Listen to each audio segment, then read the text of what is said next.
같이 보실 말씀은 열왕기상 3장 16절로 28절까지의 말씀입니다. 한 목소리로 말씀 합독하시겠습니다. 그때에 창기 두 여자가 왕에게 와서 그 앞에 서며 한 여자는 말하되 내 주여 나와 이 여자가 한 집에서 사는데 내가 그와 함께 집에 있으며 해산하였더니 내가 해산한 지 사흘 만에 이 여자도 해산하고 우리가 함께 있었고 우리 둘 외에는 집에 다른 사람이 없었나이다. 그런데 밤에 저 여자가 그의 아들 위에 누움으로 그의 아들이 죽으니 그가 밤중에 일어나서 이 여종 내가 잠든 사이에 내 아들을 내 곁에서 가져다가 자기의 품에 누이고 자기의 죽은 아들을 내 품에 누였나이다.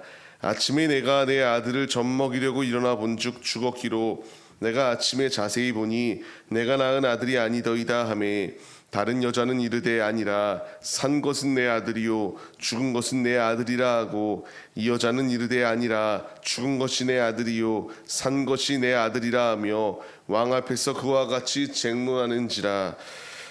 왕이 이르되 이 여자는 말하기를 산 것이 내 아들이요 죽은 것은 내 아들이라 하고 저 여자는 말하기를 아니라 죽은 것이 내 아들이요 산 것이 내 아들이라 하는도다 하고 또 이르되 칼을 내게로 가져오라 하니 칼을 왕 앞으로 가져온지라. 왕이 이르되 산 아이를 둘로 나누어 반은 이 여자에게 주고 반은 저 여자에게 주라. 그 산 아들의 어머니 되는 여자가 그 아들을 위하여 마음이 불붙는 것 같아서 왕께 아뢰어 청하건대 내 주여 산 아이를 그에게 주시고 아무쪼록 죽이지 마옵소서 하되 다른 여자는 말하기를 내 것도 되게 말고 내 것도 되게 말고 나누게 하라 하는지라. 왕이 대답하여 이르되 산 아이를 저 여자에게 주고 결코 죽이지 말라. 저가 그의 어머니이니라 하매 온 이스라엘이 왕이 심리하여 판결함을 듣고 왕을 두려워하였더니 이는 하나님의 지혜가 그의 속에 있어 판결함을 봄이더라. 아멘. 할렐루야. 오늘도 예배 자리 가운데 모이신 성도님들 주님의 이름으로 환영하고 축복합니다.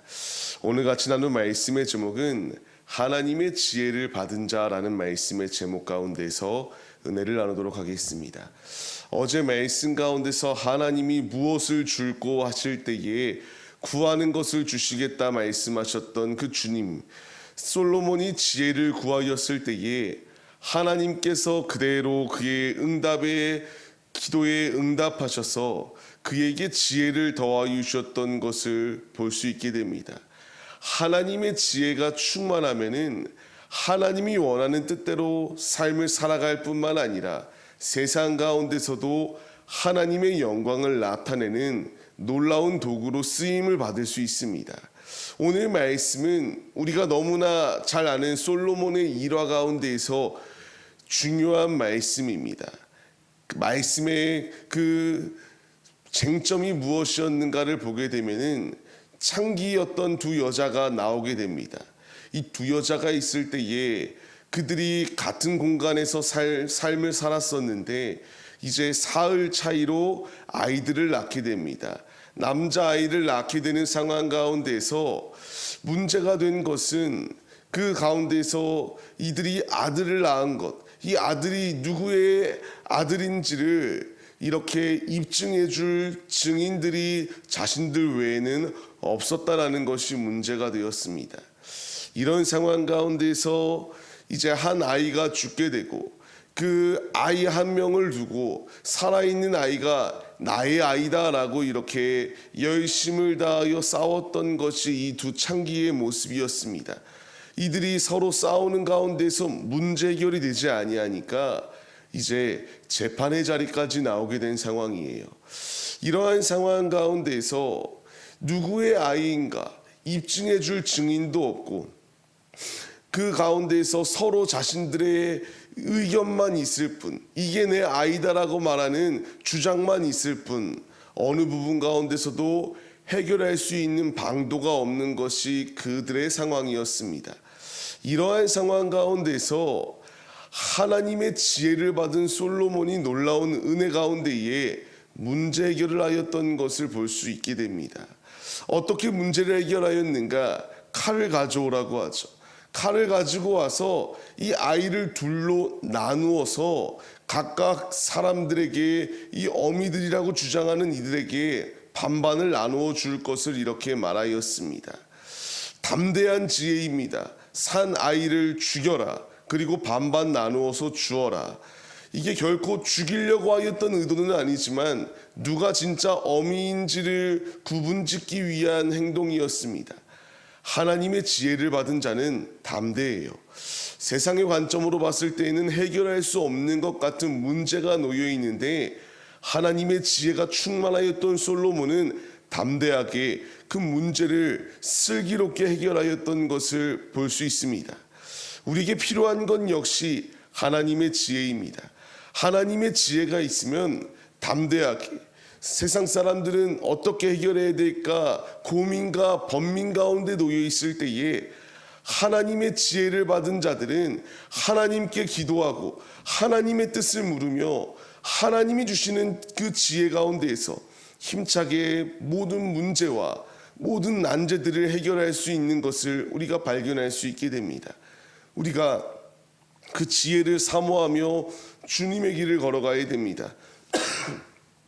악한 세대의 공격이 난무하는 이 때에 우리에게 필요한 것이 이 문제 해결의 열쇠 되시는 그 주님의 지혜가 우리를 살 수 있는 길로 인도하여 주신다는 사실을 기억하시며 믿음으로 주님의 길을 걸어가시는 자들이 되기를 바랍니다. 이와 같이 아이를 반으로 가른다고 할 때에 이제 살아있는 아이의 어머니였던 그녀의 고백을 보십시오. 마음이 불붙는 것 같아서 내가 결코 이 일을 행하면 안 되겠습니다. 차라리 이 아이를 저 여인에게 주어 죽이지 마시옵소서라고 이렇게 말합니다. 또 다른 여인은 내 것도 되지 말고 내 것도 되지 않게 나누게 이렇게 해주십소서라고 주장하고 있습니다.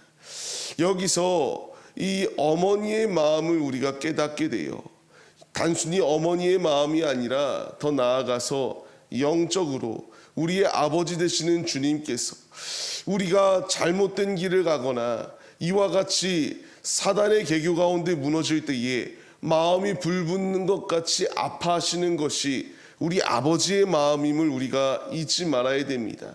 이 어미가 아이를 반으로 가른다고 할 때에 마음이 불붙는 것 같아서 이 일을 행하면 안 된다라고 하는 것처럼 우리가 마귀의 계교에 속아서 주님이 원하시는 십자가의 길을 걸어가는 것이 아니라 사단의 유혹에 넘어가 악한 자리 가운데로 우리가 걸어가게 될 때에 악한 길 가운데 놓여있는 우리의 모습을 통하여 주님이 불붙듯이 마음이 아파하시고 계십니다. 우리가 분명히 알아야 됩니다.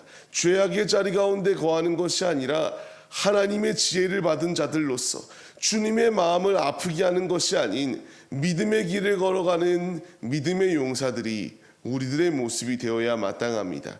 오늘의 삶을 시작하는 우리의 모습들, 이제 세상 사람들은 성탄절이 단순히 하루 쉬는 날이다, 연인들과 가족들과 데이트하는 날이다 정도로 생각을 합니다.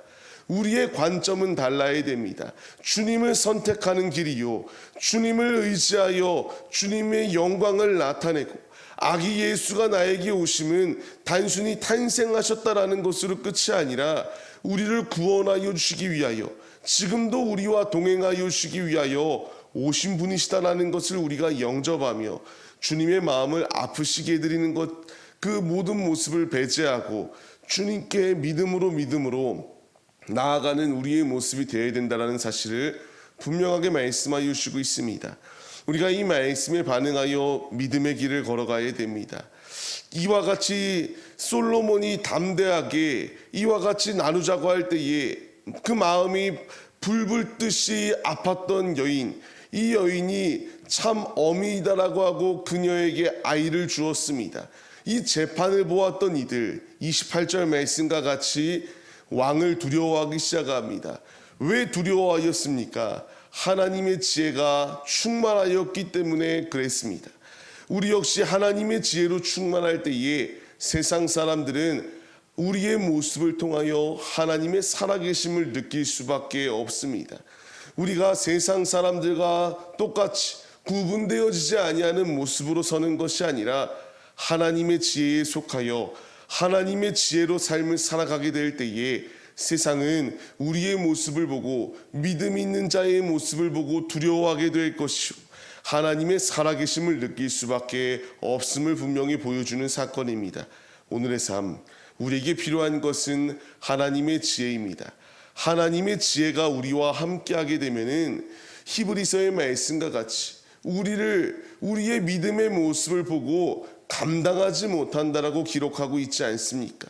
우리가 하나님의 지혜를 받아 믿음의 길을 견고히 걸어갈 때에 세상은 두려워하게 될 것이요, 하나님의 살아계심을 볼 수밖에 없음을 우리가 잊지 마시며 삶의 자리 가운데서 삶으로 하나님의 살아계심을 입증해 나아가는 지혜자들이 되시기를 바랍니다. 우리에게 필요한 것은 세상의 지혜가 아니에요. 잠언서의 말씀을 통하여 주님을 경외하는 것이 지혜의 근본이고 거룩하심을 아는 것이 명철이다라는 것을 분명히 말씀하십니다. 우리가 이 말씀을 의지하며 지혜의 자리 가운데 거하기 위하여 힘써야 됩니다. 주님을 경외하며 주님의 마음을 아프시게 하는 것이 아니라 주님의 마음을 기쁘시게 해드리는 그 믿음으로 무장하여 주님의 길을 걸어갈 때에 지혜와 명철함을 받을 수 있다는 사실을 잊지 마시며, 솔로몬이 하나님의 지혜로 충만하니 담대히 문제 해결해 나갔던 것처럼 우리도 주님의 지혜로 충만하여 담대히 악한 세대의 유혹을 끊고 주님의 영광을 나타내는 하나님의 신실한 지혜자들의 모습이 우리 모두의 모습이 되시기를 주님의 이름으로 간절히 축원합니다.